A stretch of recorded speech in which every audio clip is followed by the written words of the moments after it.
At Calgary Wild FC, we honor and acknowledge that this land belongs to the Treaty 7 territory. On this episode, join my teammates and I as they share how their international football experiences have brought them to Calgary Wild FC.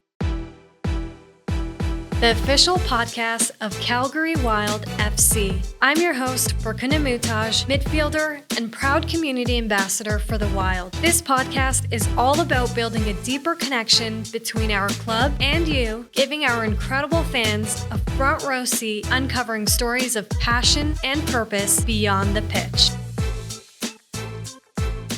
Today on the podcast, we're joined by Jaclyn Sawicki, an accomplished midfielder whose journey from dancer to footballer has taken her all the way to the FIFA Women's World Cup.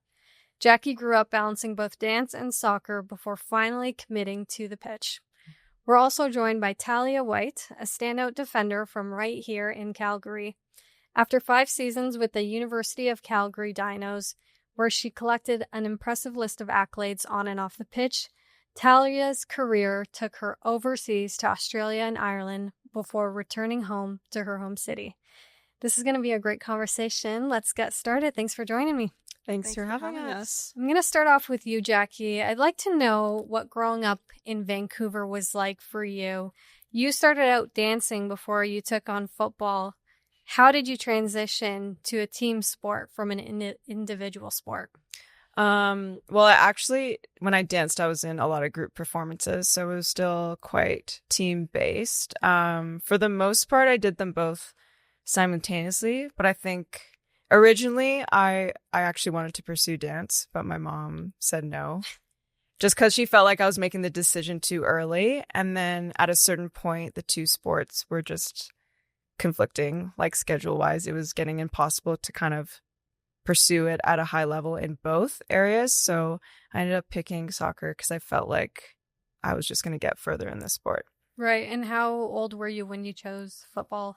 I was about, I think, 13 or 14. I really had to take a step back from dance and didn't do as many routines, and then pushed soccer more, and then eventually completely 14, 15 was out of dance. So still quite young, but I think that's kind of a turning point in terms of the high performance environment. I'd say is 12, 13. You really try and start to get sport specific. Yeah. What you want to do. For sure. Do you ever regret leaving dance? Definitely don't regret, but it definitely was a passion of mine and I do miss it. Yeah, I don't know. Maybe in the future I can get back into it recreationally. Yeah. What about your football career with University of Victoria? You decided to stay home and play and be a varsity student athlete in Victoria, not too far away from you. When did you decide? Was it during your university days that you decided you wanted to go pro, or when did that come about for you? I think it was after, actually. I spent a year after I got my degree just playing in the amateur league, and I think being in that environment made me realize that I wanted more for myself and made me feel like I could give more to the game. So yeah, it's almost a little bit backwards, instead of, because I'd already been in the high performance environment before that. I think once I took a little bit off of that, I was like, no, I actually missed that and I want more. So yeah. That's amazing. And then you went on to pursue that abroad. For you, Talia, you are Calgary based. What was it like growing up in Calgary? You grew up in the foothill system as well. How did that help you develop your game to go on to do really well as a varsity student athlete? Yeah, I mean, growing up in Calgary and my family especially is a very hockey family, so very competitive from a young age.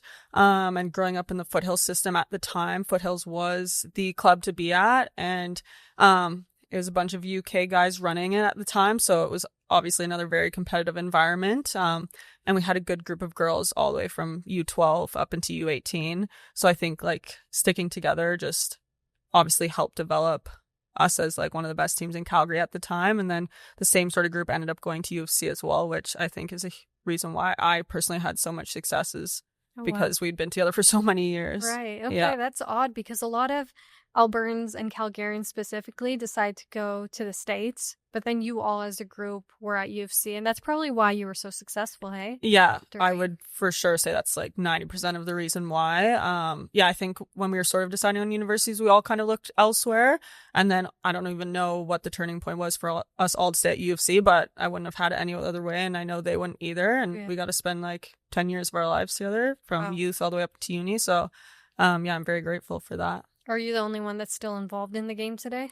I have one other teammate that is involved. She had a few injuries along the way, but other than that, I just see them in the stands and I would wave, And what a role model for this city.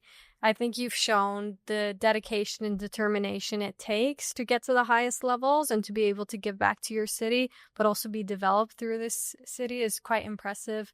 Now, for you, you're also on the Dean's List every year. Yeah. How is balancing academics with physics? I know, guys. I'm obsessed with ChatGPT. It's not around when I was in school. Genius. Yeah. Honestly, I would really praise my coach for that because he was very much adamant on if you don't do well in school, you won't be playing. So I think our whole team average for my 5 or 6 years there was over 3.5. So, and then you obviously lean on your teammates and times. So, it just happened, honestly. I was also on the Dean. Oh, were you actually? No. Okay. Nope. I was like, you got 2 scholars. I know, right? I was about to say, off to the masters and PhD. No, Jackie was waiting for the day she gets her diploma. And I was like, see you later. That's funny. You also represent the Philippines women's national team. How long after you graduated from university did you start representing them? A very long time. Let me think about when I graduated because it's so long ago now. You're so young. It would have been 7 years. 7 years. 7 years post Vikes. And post-grad, how many years later did you pursue professional football? I would have pursued it 2 years. 2 years later. Okay. Yeah. And what were you doing between those 2 years? I worked, just a normal job. Okay. And then I was just playing in the local leagues, honestly, with past university teammates, just having fun, honestly. And then in between, I was like, okay, if I really want to do this, then I have to do more, obviously. So I would just be working out by myself, to be honest. Oh, wow. Conditioning alone, lifting alone. Where were you headed for your first ever football contract? Japan was my first contract. Okay. So I spent most of my time on the island prior to that first contract. Mm-hmm. But before the Philippines, I wasn't playing at all. So that was an interesting turning point in my life. Interesting. Yeah. After Japan, I transferred to Sweden. After Sweden, COVID kind of happened, and then I was dealing with some really bad knee pain. So I took 2 years off, and then I just kind of got into the normal swing of things with the full-time job and didn't think about going back to playing professionally. But then the Philippines kind of reached out with an opportunity, and then here I am. Wow. Yeah. What a story. So it took you a few breaks to really fully invest in this. So the Philippines national team must mean a lot to you. What is it like to represent your nation, but on top of that, to play in a FIFA World Cup? Yeah. It feels like ages ago now. Yeah, I think it's kind of hard to explain, as a player that kind of grew up in the Canadian youth system. I felt like when I was in that system, nothing really hit home from that perspective, but yeah, being the daughter of an immigrant from the Philippines, I just watched how hard she worked to just keep us afloat from the beginning. And she's just such an inspiration to me. She's the most humble person I know and the most hardworking person. So I think I know that I represent so much more than myself, and I represent her whole family. She's the only person in her family that kind of got out, so to speak, and went off to school and started a life somewhere outside of the Philippines. So I think for me, it means a lot to kind of be that person to, represent that side of me. That's amazing. And I've met your mother. She's phenomenal. Oh, gosh. No, she's adorable. Honestly, you can't describe her any other way. I was at the first game of our season was in Vancouver, of course. And second half, I went over to sit with the fans, and capture some content for the Wild, and all I hear is Jaclyn. That is my Filipino game. Yeah. And I went over. I was like, oh my God, Jackie is such a sweetheart. It's so nice to meet you. I've heard so much about you. And I know how much she means to you and how much of a role model she is, because you've shared that with us right from the beginning during storytelling at the beginning of the season. Talia, for you, what is it like to represent your hometown, Calgary Wild FC? Of course, you were abroad as well, had a few different experiences, and then ultimately chose to return home. Was it an obvious decision for you, or was it something that you felt was the right time? Yeah, I think a little bit of both, maybe. I mean, I loved most of my time abroad, just the places, but I think just where I was at my life in that time, like, I mean, I'm Calgary through and through. So, I mean, it just made sense to come home. So yeah, honestly, it's like, I don't describe it any other way other than surreal, because not a lot of people get to say you get to represent your hometown. I mean, Jackie's representing her national team, which is similar in a way. So it's like, it's just a surreal feeling to be kind of full circle moment, I guess, and been waiting for this. Yeah. Exactly. And did you have a feeling that you someday, when you were younger, you would be able to impact your city in such a substantial way? Was that always the goal, or was it just, let me explore as many football opportunities as I can? Yeah, to be honest, that wasn't like always like the goal or the thought process. It had seemed so far away, but I think in uni, as time went on, I was like, oh my gosh, I can't stop playing. I can't get like a real 9-to-5 job. It's just not who I am. So I think kind of as uni went on and the COVID year hit in my last year, which was pretty impactful just because it was our last year of uni, and we didn't really have that last season. I was like, I have to continue, and I felt like I just needed to win more. And Calgary's such a sports city, and the fans are literally one of the amazing fans in the entire country. So I just felt like I had to keep going. So I would always want to return home, I guess. And how long after you graduated did you decide to pursue professional football? Yeah, the 6 months later. Yeah, I graduated because I came back for a 6th year since COVID didn't count, and just took 3 whatever classes. And then, I just took off season, and then I ended up going away just to keep playing because I couldn't not, I guess, and strive for that win. I'm interested to know what your experiences, both of you, were abroad. People have mixed experiences. Either it goes really well or terribly wrong in many ways. For you, Jackie, you would have went abroad much earlier than Talia and I would have. Yep. What were the... You don't get hard enough. I mean, your body is in better shape. Yeah, do you see? You run like 10 kilometers. What were the early days like in Japan, just career-wise? How sustainable did you feel like it was? And had women's football not grew to where it is today, would you have stayed in the game?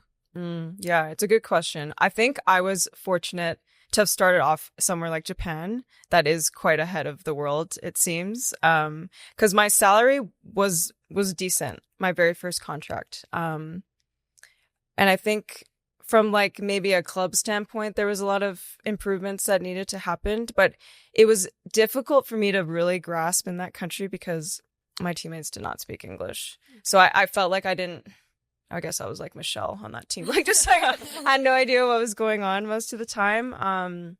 So it's hard to say, like, from an organizational perspective, like marketing, all those different elements that are like in the sports world, I wasn't too sure. I just knew like, okay, salary wise and like living, I'm okay.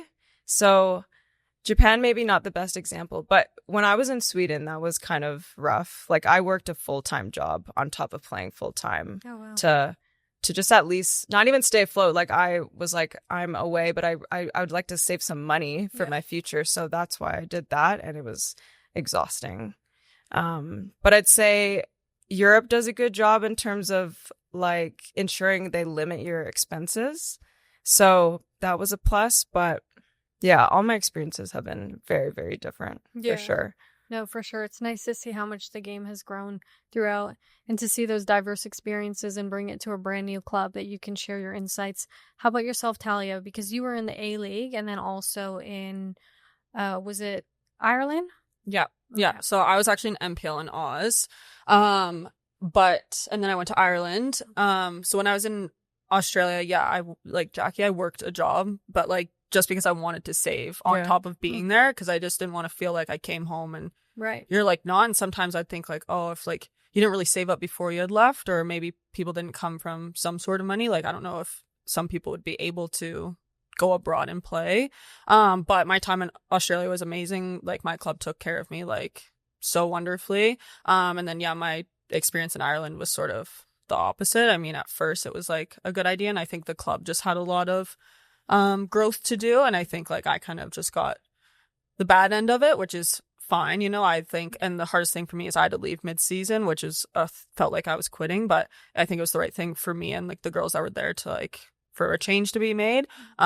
But again, like, we all have so many different experiences. I think that like what makes this team special and this league special is that we all talk all the time about like, okay, we've experienced this, we need this, like, or we've experienced this, that was great, like, we can use this. So I think, yeah, just a little bit of mix, I guess. Exactly. It's interesting that you both mentioned that you worked another job just to make sure that you were achieving some of your financial goals as well, because as female footballers, and that's something that I did as well, people on my club team would ask, like, we have good salaries, why are you taking on these additional projects or working as a contractor, or, you know, being involved in so many initiatives that you don't necessarily need to be. But just because we're female footballers doesn't mean we don't have ambitious financial goals, and that we want to be able to leave the game in a place that we're still in a good financial position, and we had a great experience as well.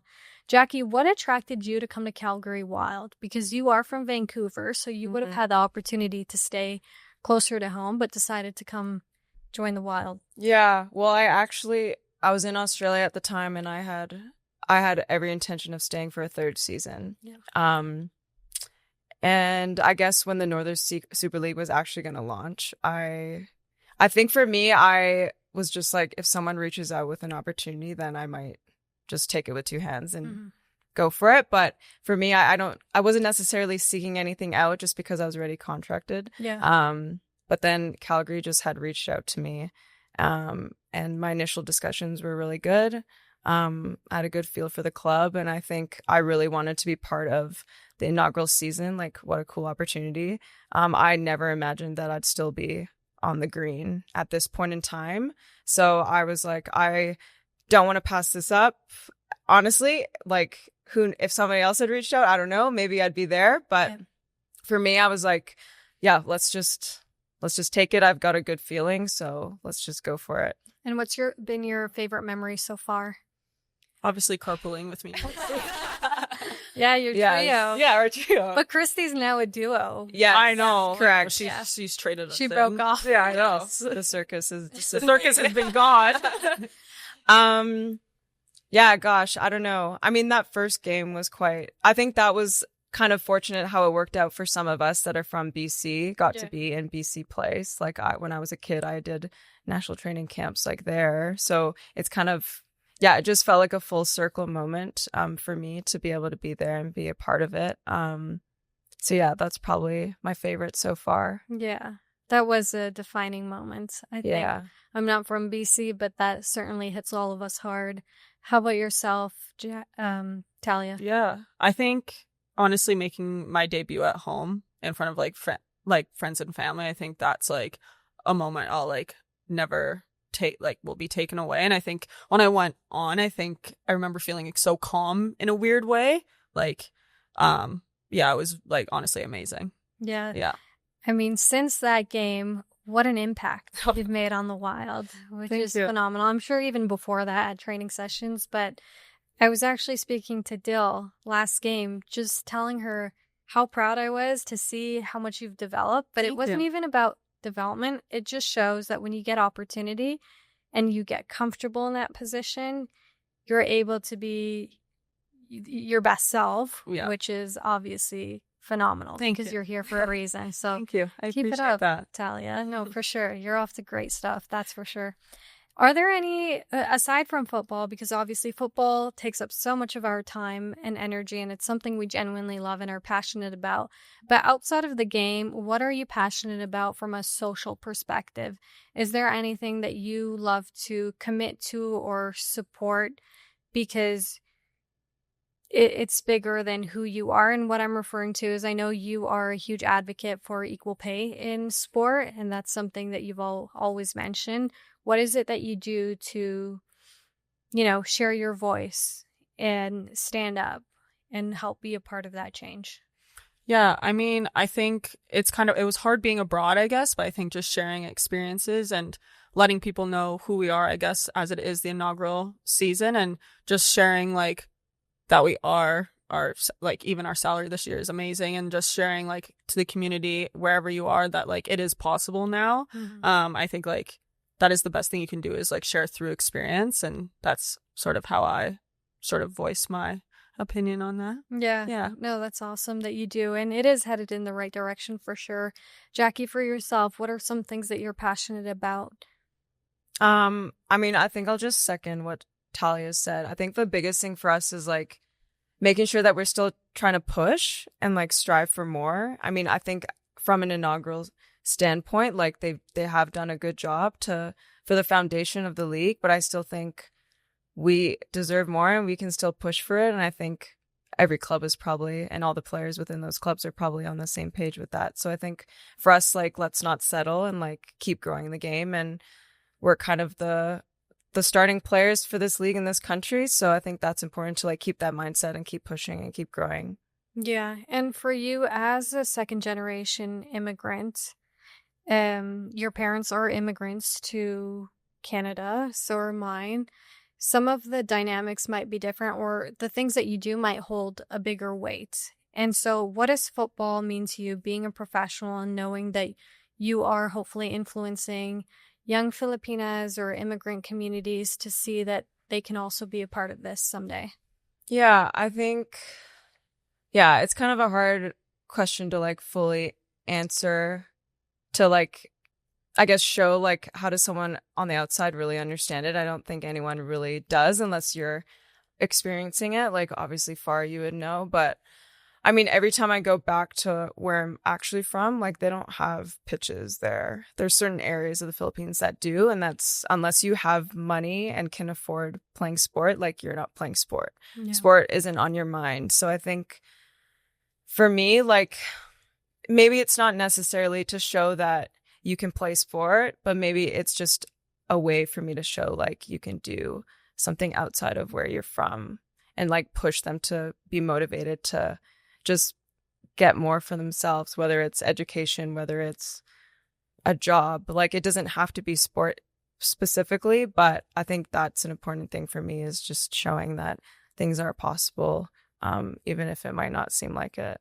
Exactly. It's really eye-opening when you're from a second or third world country, but live in a first world country and are dual citizens. Of course, both you and I are. You come to appreciate things a lot more. Definitely. Like a hot shower. Yeah. And laundry. Like, honestly, the basics. Like, I will never take those kind of things for granted at all, because it really is like hard to come by in those areas. Yeah, exactly. I mean, I haven't even been to Afghanistan because our national team, due to the security situation, was never able to have camps there.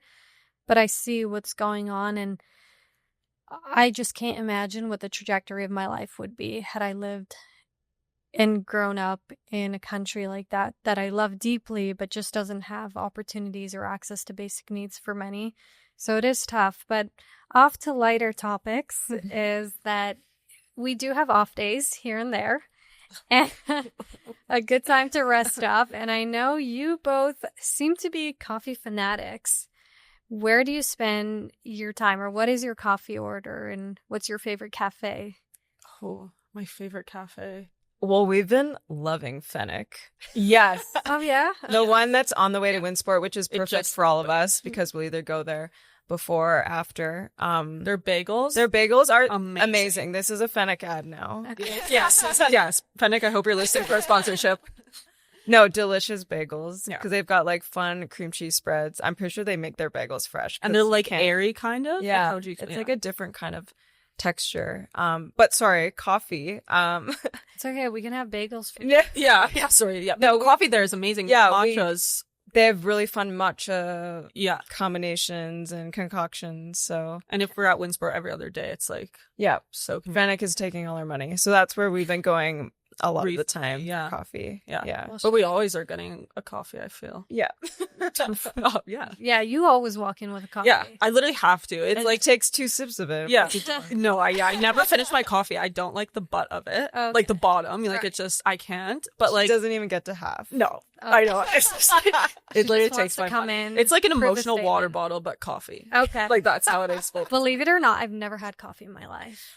Yeah. Never, ever. And Not when even like tiramisu. no. You've never taken a sip. I've had an ice cap. Does that Okay. count? No. I mean, at least there's like Yeah, there's there's some coffee in it. Coffee. but it's like sugar coffee. Yeah. I mean, ice caps are amazing. Which I can't finish either because it's just too much coffee for me. Okay. But when I went to university, everyone was like, don't worry, that's going to change right away when you have exams and you need to stay awake.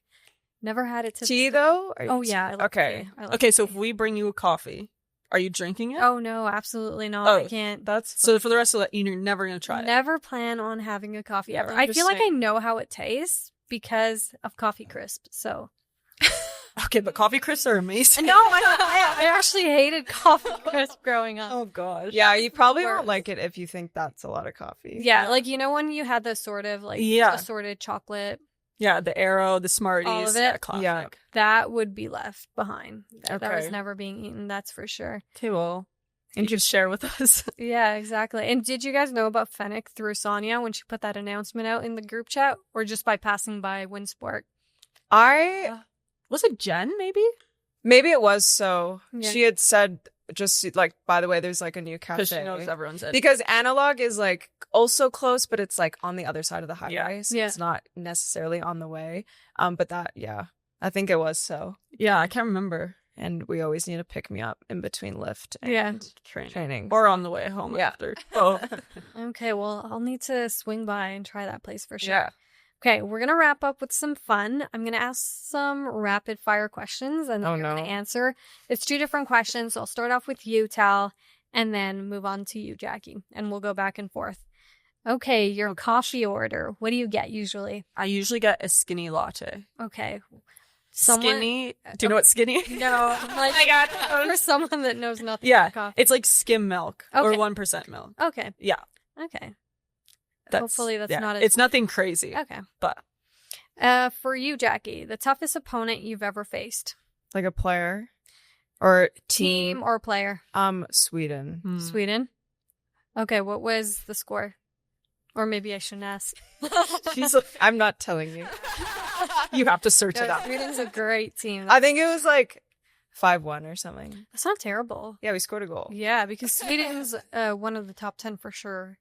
And it wasn't an official game. Oh gosh, I keep moving this. It wasn't an official game, so we might have played. You scored a goal, you said? No. It wasn't Oh an my official gosh. game. Okay. So we might have done like 3:30s or something. Okay. Because it was like we really wanted to rotate the squad, and so did they. Yeah. It was preps for World Cup, so it was kind of like under table games. Nice. Yeah, Okay. Exposed now. but we'll still say now out in the world, but still score a goal. So Okay. Yeah, I mean, that's pretty good. How about Talia, what is your go-to recovery post-match? Oh, Normatec. Normatec? For sure. Okay, are you Yeah. the one that stole the missing Normatec? Okay, actually, this is a really funny, it's not funny story, but like kind of because me and Jackie were not accused, but we were like culprits kind of because the weekend after this had all happened, we left at 5 a.m. from Halifax, I think. yeah, Right? Montreal. I don't know. We were It was somewhere. Montreal. But me and Jackie always roomed together. So the next day we're on the bus ready to leave. And I think Carla was like, so where are the Sisu boots? And I was like, And "It's in our Jackie's room." like turns around, looks at me because I'm in the back. Jackie's at the front. She's like, it's in our room.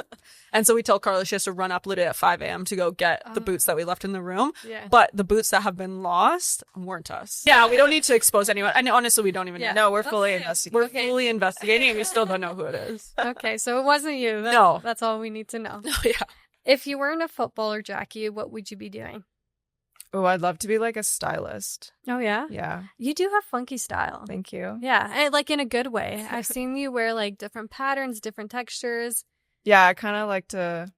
I don't know. I try and be like kind of different. Yeah. I don't know. I just get attracted to like different things, I guess. Yeah, kind of like cool street girl. Thanks. Yeah. Jackie, the cool street girl.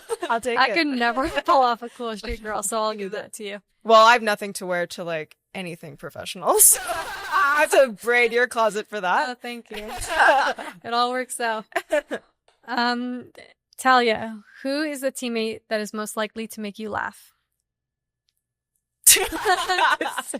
I don't know. I mean, to be honest, I sit beside Allie in the locker room, and I think we're always fucking laughing, or sorry, I just swore, but we're always laughing, or like something's always around. So I'd say like Allie, but like maybe don't air this because your head will get so big.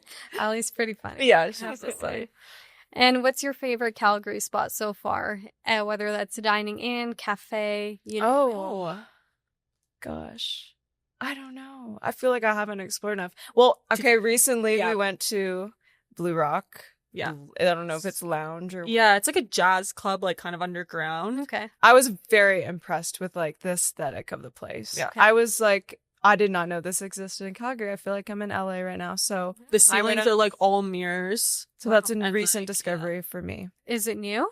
It's like, I'd say a year-ish. Okay. Yeah, it's pretty new. Okay, cool. Yeah. We'll have to check that place out. Yeah, check it out. It's I really feel nice. like every time I have family that comes over to visit me, I have the same itinerary, same restaurants, same everything. And I'm kind of getting bored, but for them, it's so exciting because it's their first time. Right. Because I have so many family members that come one at a time. So I'll add that into my next little tour. Yeah, your next itinerary. Exactly. Okay, as we wrap up this session, looking ahead, what impact do you hope to make here in Calgary? I'll start off with you, Jackie, and then with you, Tal. Yeah, I think just reiterating what I've already said, like we are the first players to kind of represent this club, the league, and just being good representation of this community and continuing to push forward the standards of the game and in the women's game and continuing to help grow it. Awesome. Yeah. And yourself, Tal? Yeah, I think obviously maybe quoting Jackie the whole thing, but like just sharing the knowledge that we have a league here and knowing how big the fan bases are for other Calgary teams, hoping we can let everyone know that we are here and that we are a women's professional team, and like your daughter, your cousin, or whoever can also achieve this one day. So I think, just everything Jackie said in that. I agree with... Because Jackie's so smart. No, you're the Jackie's listener. Well, I agree with both of you. The next generation of Calgarians are definitely in a good place. And that's due to the hard work of people before us, our team as well, and hopefully other individuals that join us on our mission. Well, thank you so much for this great conversation. Excited to see how we do for the next few games, and I'll be cheering us on as usual. Oh, yes. Thank you. Hey, Wild fans, enjoying the episode so far? Be sure to like, comment, and subscribe for more exciting content like this. Now let's get back into the episode. Today on the podcast, we're joined by Kathryn Harvey, a Trinity Western alumna who earned multiple accolades on and off the pitch. Professionally, she's been a top scorer in Denmark's Division 1 and has also played in Turkey and Australia. Beyond football, Kathryn is deeply committed to community, championing youth development, wellness, and sustainability. I'm also excited to welcome Jackie Burns, a Northern Irish goalkeeper with over 50 international caps, including representing her country at the 2022 European Championship. After developing her game in the U.S. at Carson Newman and Lee University, Jackie went on to play professionally across Europe before joining Calgary Wild FC. Welcome to the show, ladies. Thanks for having us. Thank you. Absolutely. It was a little disaster to get the both of you here. Better late than never, though. Exactly. Found a way. It was a very big hiccup, but I'm so glad you both were able to come and join. Kat, I'll start off with you. You grew up in Vancouver. What was your journey to elite sport? Because you didn't only play football, you played lacrosse as well.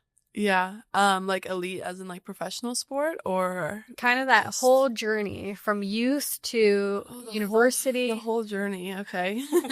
Yeah. So I guess like since I was little, I have an older brother, so I always looked up to him, and he was athletic, and my mom put me in probably every sport that she could think of. So that's kind of how I started and loved athletics, which is competing against my brother. And then I just slowly started playing just the sports that I loved the most. So that was lacrosse and soccer. That slowly kind of became the only two probably in high school. But yeah, my journey to like the elite level wasn't super like smooth. I'd say I never actually played in the highest level in Vancouver, the BCS-BCL. I was only playing in the second highest one. And I was actually told when I was younger, like, oh, you're not going to be able to get a scholarship with soccer. And so at that point, I was like, well, I love lacrosse too. So everyone's telling me in lacrosse I can get a scholarship. So I was like, okay, I'll just go get a scholarship with lacrosse. So I went to play lacrosse in New York at university. And I did that for 2 years, but it just wasn't for me. Like the everything about it just didn't fit right. So before I left for university, I was actually recruited to Trinity Western, but I'd already signed for lacrosse. So I was like, I'm just going to go. But I emailed the coach back. I was like, hey, you still want me? You said if I wanted to come back, like, come back. Like, do you still want me? And he's like, yes, like, let's set up a meeting. And yeah, and then since then I started playing there. I never thought professional was going to be an option for women, just in general. Like, not many girls played professional after university. You kind of heard that it was like the end of, your career. But then a couple girls started playing, Janaea actually being one of them, who started playing professional, and kind of showing that it's a possibility from university. And my coach was like, you're too good, you gotta go play. Like, if you say so. Wow. So that's how I started, playing professionally. That's an interesting story because while you were playing lacrosse, were you also training for football as well during that time? Yeah. Or was it lacrosse? Because you went to university to play lacrosse for 2 years, correct? Yeah. Before you then went to play football. Was it at the same institution or different schools? That for soccer? Yeah. Or in lacrosse? I only played lacrosse when I was in New York. But through high school, like, I played box lacrosse and I played field lacrosse, and then soccer, school soccer, club soccer. So yeah, I kind of like, I would be done school, have a soccer game, go get food, have a lacrosse game, and then like somehow figure out how to do homework. I don't know how that happened, but yeah. That's incredible. And I love how you became a professional in the sport that people doubted. Yeah. So way to shut down the haters. For you, Jackie, you grew up in Northern Ireland. Can you share a little bit about what your early days looked like and how that got you into the game of football? Well, maybe a bit like Kat. I actually played field hockey and netball as well. Like, my mum just threw me into a pile of sports as well. I had 2 older sisters growing up.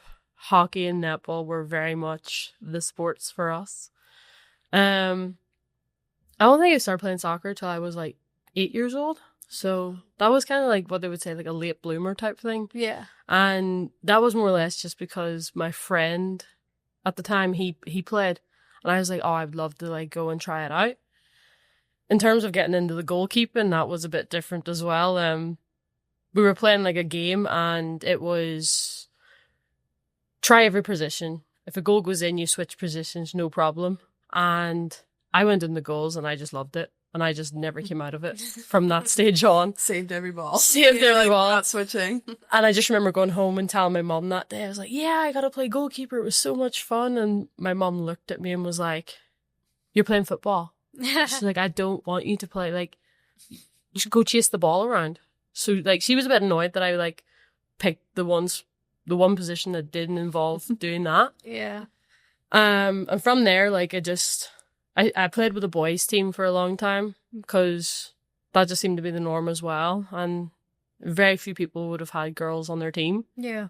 And then you have to make that jump into the girls team. And for me, it was a big jump because you just went straight into like adult soccer. Yeah. And it's just crazy. Like, I was like 14, 15 playing against like women. And it was very daunting, but it was just something you had to do. And it just seemed to be the norm back home. So we just ended up doing it. And I think just with that, you're going through high school, you're playing all this. My school didn't really offer like soccer for girls at that time. So I just stuck with the hockey and the netball through high school. And then it just came to the time you had to pick. And I think I was just fortunate that with the football, I was going through like the development programs with Northern Ireland. And then the opportunity came to go to the States. And essentially I didn't want to go because I had a fear of going away. I'm like very much a home bird and love my family. And it just did not appeal to me. And that wasn't the road I really wanted to go down either. Because like you said, Kat, like football just didn't seem to be something that was a long-term achievement for like professional stuff. Yeah. So I thought of the bigger picture and I wanted to like go focus on like a career. So whenever I was even picking like universities, I was picking it for the sake of the course I wanted to do, which was radiography. And that is just something that I always had a passion for. And then, so I like rejected it the first time to go to America. And as I was studying for my exams, then it came up again. And at that point I was like, it's just too good to be true. Like I need to do it. Yeah. So I just decided then and there I was going to go to the States and had a great time with Carson Newman. Got my undergrad and then decided I wanted to go back and ended up spending 6.5 years in the States doing my courses, getting a master's, which I think any of my high school teachers would have looked at me and thought that would never happen because I was always sports influenced by everything. And now that I've come out with a master's, they're probably very surprised. What do you have your master's in? I didn't know that you had your master's either. Not a lot of people do. Actually, me and Dills had this conversation as well. Yeah, good for you. Both of us have 2 qualifications and we didn't know. So I had my undergrad in exercise science and then I got my master's in business admin. Okay, interesting. So, do you hope to take on in a future career path the business side of sport? Hopefully. I think like with the business side of it, like it's cool to know all that stuff. It's really fun to see like the bigger picture of like a business, never mind in sport. To put both of them together would just be amazing. So yeah, exactly. I think that'd be something that would be pretty cool to look into. It's interesting. You spent 6.5 years in the States. It didn't influence your accent at all, it seems. So when you just joined, I had no clue what you were saying. I feel like the Scottish and Irish accents are quite thick. And I'm like, you would say things and I'm like, was that English? And I had no clue whatsoever. And so I feel like that's also why I count my like fair distance from you sometimes with regards to having conversations, because I'm like, I don't want to zone out and not know what she just said. Well, that's fair. Well, that's just funny because if you compare me to the rest of my family, I am the best like slow spoken person there is. Oh, wow. So if you're in a room with any of my family, that's just good luck there. I wouldn't understand a word, eh? Terrible. I think my accent's definitely gotten slower just for the sake that people don't understand. We have technical difficulties but here. I do think on the pitch, excitement gets the better of me sometimes. And I just start shouting random things. So that's funny. With your experience in the States, was it a culture shock at all when you initially came over? Oh, for sure, yeah. Yeah. It's just, I think it's just one of them things. I've come from like a very small country. Like Northern Ireland's not that big. My little hometown, not that big either. So to actually step foot in the plane and to move across was very overwhelming. Mm-hmm. And I guess the same as here. Like it was quite overwhelming, but I think coming here, I expected it to be like that. So just being able to understand like the different cultural differences is something that you kind of like look into. Especially a bit more when you do move around as much, especially with the joys of football. Yeah. But yeah, I did enjoy it. It's definitely something that has shaped me a lot. Right. No, I can imagine. That's for sure. Mm-hmm. For you, Kat, you've played in a few countries. Can you share what those experiences were like and where football took you before bringing you back to Calgary? Yeah. So my first club after university was in Denmark. And I was really grateful for that club. It still holds such a big spot in my heart. So it brought me to Denmark first, and I got to experience like a culture that I think is similar and different, which was really nice. It was kind of like a ease into, I guess, going somewhere new, somewhere, in Europe. But it was really great. And then after I spent 2 years there in the same city, and then I moved to Turkey for a few months, and that experience was very different. I kind of went there partially for a different cultural experience and to see like how it would be outside of like classic Western culture and what I'm used to. So yeah, that was definitely interesting and very different in a lot of ways. And then after that, I went to Australia, and again, Australia is very similar again to home. But definitely there's still cultural differences and stuff that you have to get used to and how things work. But I've always loved traveling, so I found it exciting. And when I was younger and looking at universities for lacrosse, like I actually wanted to go far away, like, and experience new things. So I was kind of very excited to go to all these different places. But coming back after doing that for so long, I think like not this year, but the year before, like I lived in 4 countries. And that was like a lot. So coming back from Australia to come here and come home was actually very nice to be close to family and friends and in a culture and language that I understand and everything. Yeah. What was the gap between your time in Australia and joining the Wild? Because you joined us halfway through the season during the transfer window. Yeah.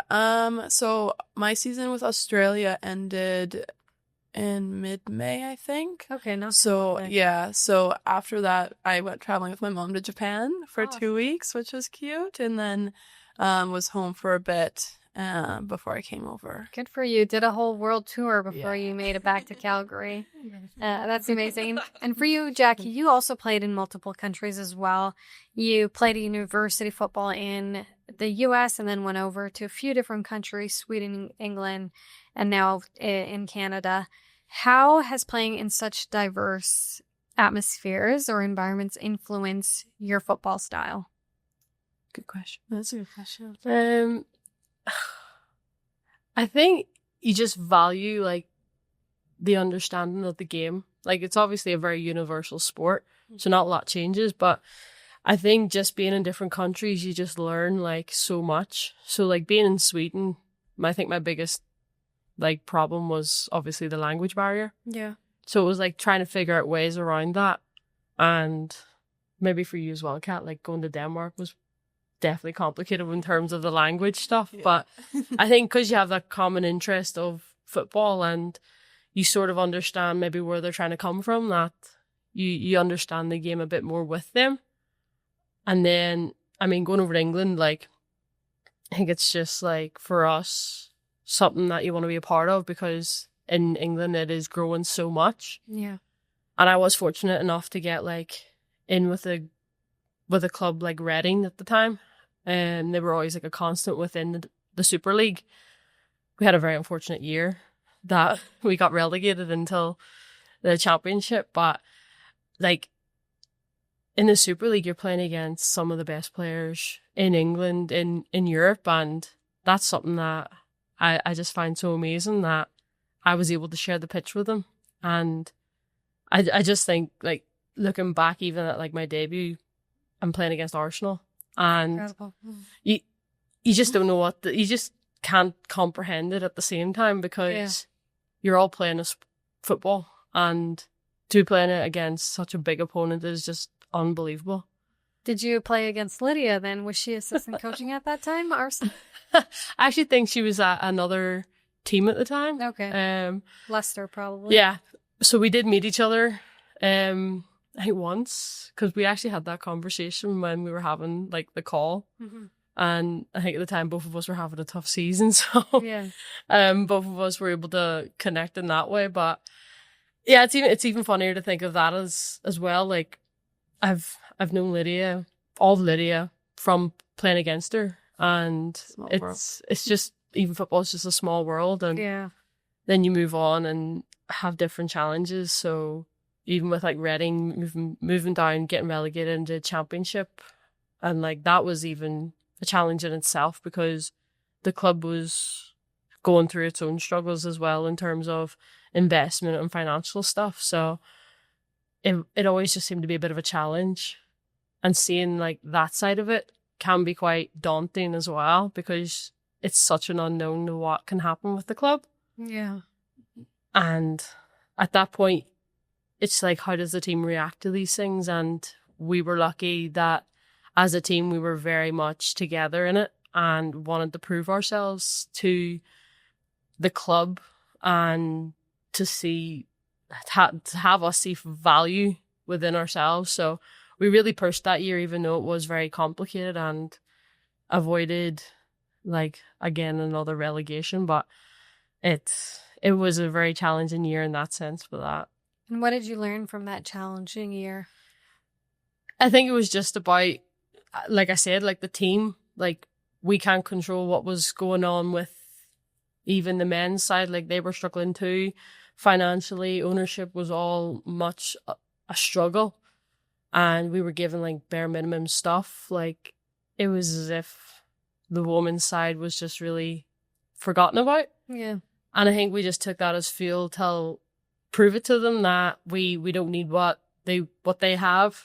And I think that just got us through it, because the team were like, right, if we can avoid relegation, then they have something to think about. And that really got us through. And like the day we knew we avoided relegation was as if we'd won the championship. Yeah.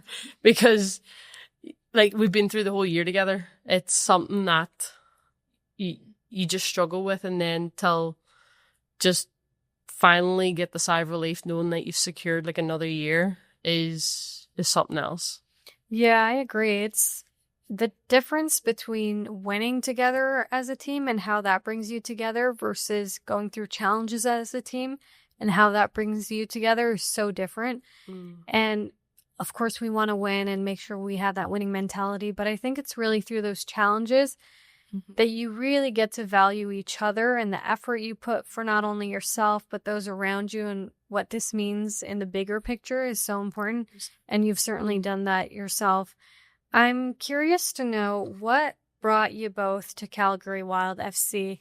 More so for you, it's a brand new country, but you know, a player from Vancouver now joining Calgary Wild FC. What attracted you to this club? Yeah, for me, so I'm lucky that before I came on the team, I knew Micah. I played with her in Denmark, and she's one of my very close friends. So I've heard a lot about the team. And then Janaea and Tilly, I played with both of them at Trinity. So I knew a couple girls on the team, and that's sometimes like very uncommon to join a team and know anyone. So I've gone into a lot of teams just on your own, trying to figure it out. So coming into a team with friends and like friendly faces was really good. And then also I talked to them beforehand and hearing about their like opinions about the team and stuff. And it just sounded like a really good environment and good people. And then as well as like the leadership being so women driven was really like inspiring. And I love that. So I think those were like really big parts. And then also the location, like Calgary's a really good city. It's not too far from home, but also not like at home, which is kind of fun, like kind of a mix. So it was, I just feel like there are a lot of things that really matched up well. So yeah, that kind of made my decision easy. And coming halfway through the season, did you feel like it was more challenging to adapt or more of an opportunity to impact immediately? Both, for sure. I think coming in right away, like we came in on I think I came in on a Tuesday or a Monday, and we traveled Thursday, and we had our game Saturday. So I had traveled to Montreal so far. So it was a lot to come in with, just got to hit the ground running, and that's the only option. So that's kind of what I had to do. But it also was a really big opportunity to make an impact, and knowing that it was like a crucial time to come in to like try to make a difference was really exciting that I could be a part of that. So I think definitely both. Yeah, and you did make a difference right away. You do have a goal, a header at home, so that's pretty impressive as well. And hopefully that momentum will take us through the last 4 games of the season. Get another one if you want. I need more, I think. And Jackie, for yourself, you came at the beginning of the season, but to a brand new country. What attracted you to the Wild? Well, like it's a brand new league, so Yeah. I think for me, I just wanted to start off fresh. I had a couple of pretty tough seasons in terms of like injuries, relegations, unknowns of what was going to happen. So I think I just wanted to come and just completely start a clean slate. And Calgary were offering that to me, so I just went with it. Yeah. In terms of the new country, like I think for me, I was used to traveling around so much and like being in the States and all. I was like, this will be no different. Like I kind of know what to expect. It's going to take a while to get used to stuff. So in terms of like the actual travel, it wasn't as crazy and as daunting as it was maybe meant to feel. And it also happened very quickly. Like I remember packing up my apartment in Bristol at the weekend, and like my sister coming over helping me driving my car back home, and I was actually straight into like an international camp after that. And then straight after the international camp, I was on a flight to Canada. Wow. So it was kind of like a really quick transition. So I probably didn't have a lot of time to really think about it at the time. And then again, we were straight into like the first game of the season once I came. Mm-hmm. Again, not a lot of time to adapt. So maybe the craziness of that never gave me time to really think about it. But I think the more and more the season went on, it's just been one of those things that's it's just all about taking it all in and processing everything as it goes. And like I said, like a clean slate was all I wanted, and it's all I got so far. And I just had to keep pushing on with that sort of stuff. Exactly. Great things ahead for sure. Are you enjoying Calgary at all? Do you love the city, the culture? I do love the fact that there's clear skies all the time. Very different from England, that's for sure. I'm not used to that at all. Like it's always cloudy or something. So to actually have a bit of clear sky is great. And the fact that the weather's been so nice, I've actually really enjoyed it. I don't want the summer, the spring, or what is it, winter? Fall? I don't want fall or Comes before winter to winter. come. It's all meshed into one.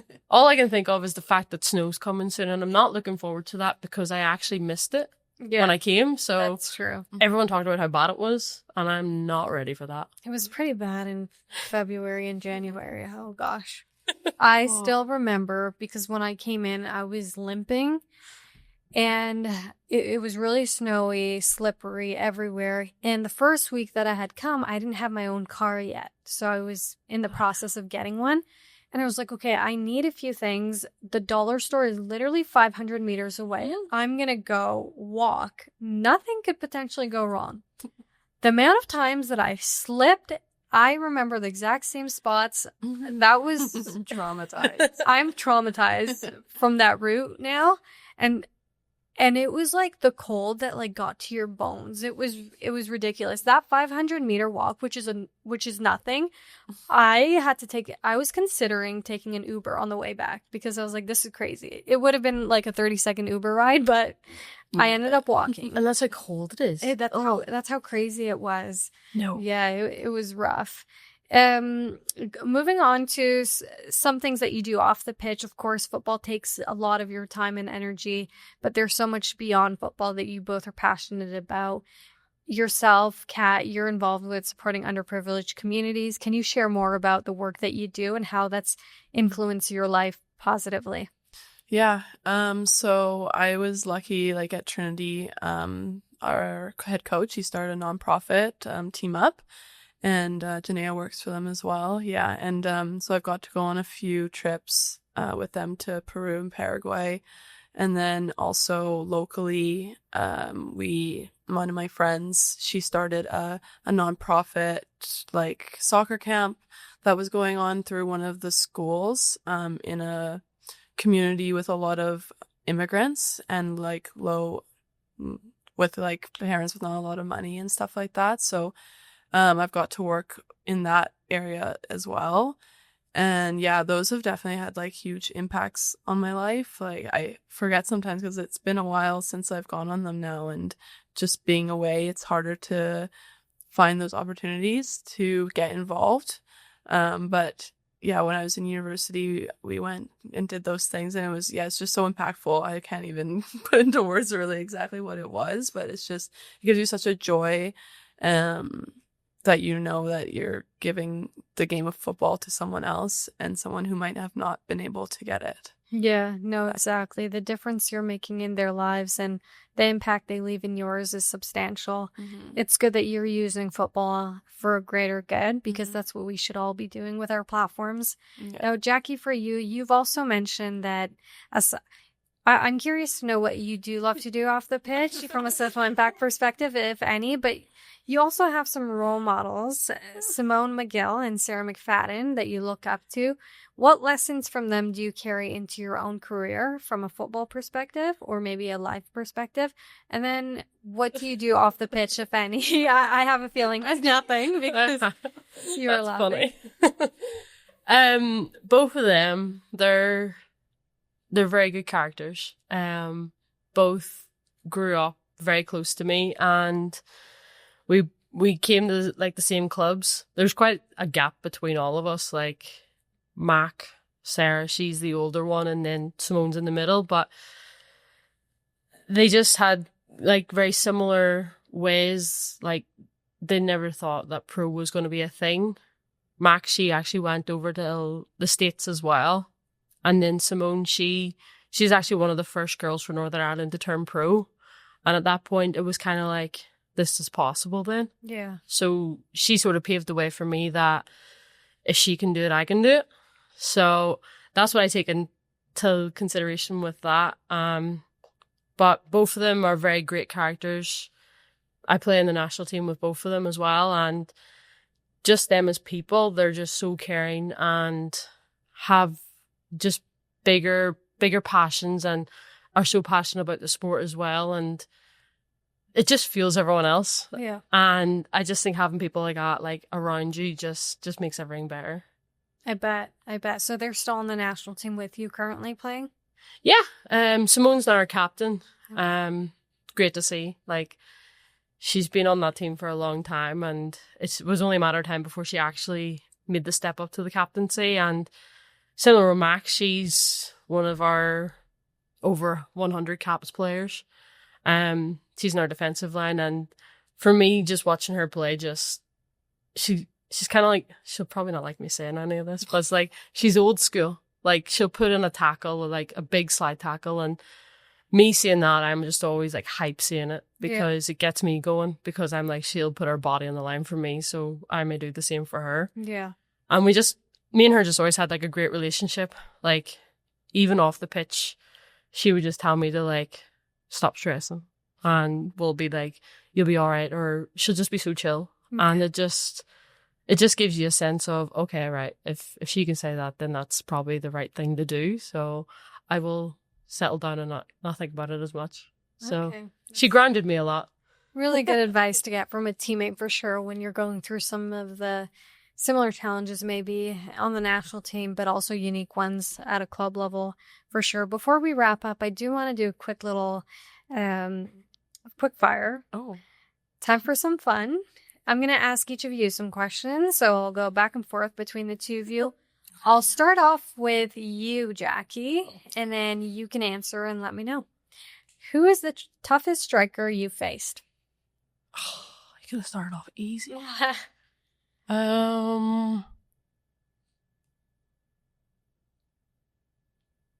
Or one of the toughest?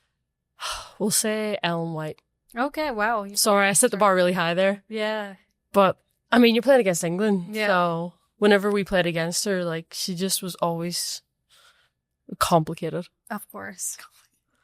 But good. Okay, what is your dream stadium to play in, Kat? Oh, wow. Honestly, I was really jealous of the team that got to play in BC Place because I've grown up going there. So maybe in the first Vancouver game again next year. Yeah. BC Place? Yeah. Well, you never know. Hopefully the final, I feel like, for the NSL might be in Vancouver next year, so they have a nice stadium, and we can be there. Yeah. Mm-hmm. What is your favorite save of your career so far? Penalty save against Kim Little. Kim Little. Why do I not know her? Scottish captain, but Okay. she was playing for Arsenal at the time. Oh, was she? That was actually my debut. Oh, no way. What a debut. Yeah, so it was definitely it's definitely up there because a penalty save you're not expected to save. Yeah, So exactly. Wow. Good job. That is memorable. Now I'll even remember. Yeah, me too. If you weren't a footballer, Kat, what would you be doing? Oh, I love doing personal training. That's a big one. Or occupational therapy. That I think is still going to be my post-football career. Yeah, because you did study kinesiology, right? Yeah. I feel like most athletes. I studied that as well. Always into it. What's your go-to post-match meal? oh, why do we get a lot of ones? That's a fun one. What do you mean? What's yours? She must be eating chocolate or something turn. unhealthy. Yeah, I can ask you. It's not unhealthy. Oh, probably honestly, it's probably toast with banana and honey. Yeah, I always see you eating that. You, I'm always With eating peanut butter, Yeah, I'm always eating Yeah. peanut butter and jelly sandwiches. banana. Yeah. Yeah, and jelly. But shout out to Carla for the peanut butter and jelly sandwiches. Okay, They're Carla. very good. You If you need, didn't know. does she make it for you, or she just sets? Oh no, she makes sets- them already, but they're Oh, just really? so I don't know why, but I feel like once someone makes a peanut butter and jelly sandwich for you, it tastes different. special touch. It must be made with love. Let's put love in it. Yeah. Sure. And what is your favorite Calgary spot so far? Oh, honestly, just anywhere along the Bow River is so nice. I can easily get to it from my apartment, so it's nice. Yeah, it is Yeah. beautiful. I have to say. Okay, well, looking ahead, what impact do you hope to leave in this city? Me. Yeah, just briefly. Why are you looking at me like that? Just briefly, each one Yeah. of you. I a think couple just words. just having the professional women's team here is just inspiring the kids. Like I think that's what most players on the team want to do because as we've talked about, neither of us really saw this even being an opportunity, and the fact that that wasn't even a consideration is something that I don't want to have for the next generation. And if they can look up and be like, wow, I can do it from a young age, and they can be passionate about it, like that's just would be to know that I'm just a small part of that would be incredible. Yeah. And yourself, Jackie? Which I guess I retweet. Yeah, just the same. Just hopefully helping like the club as a whole just develop and understand like what it means to get there, and just even like with the kids and like with the fans coming out, like just getting more people to come and watch and just enjoy playing, because I know like a few people have come out and watched and they've actually really enjoyed it. So I just want to keep getting those numbers up as well. Agreed. Well, thank you so much for sharing those powerful words and for sharing more about your journey. I really appreciated the conversation. Wild fans, continue to support, and let's see what we have in store for the rest of the season.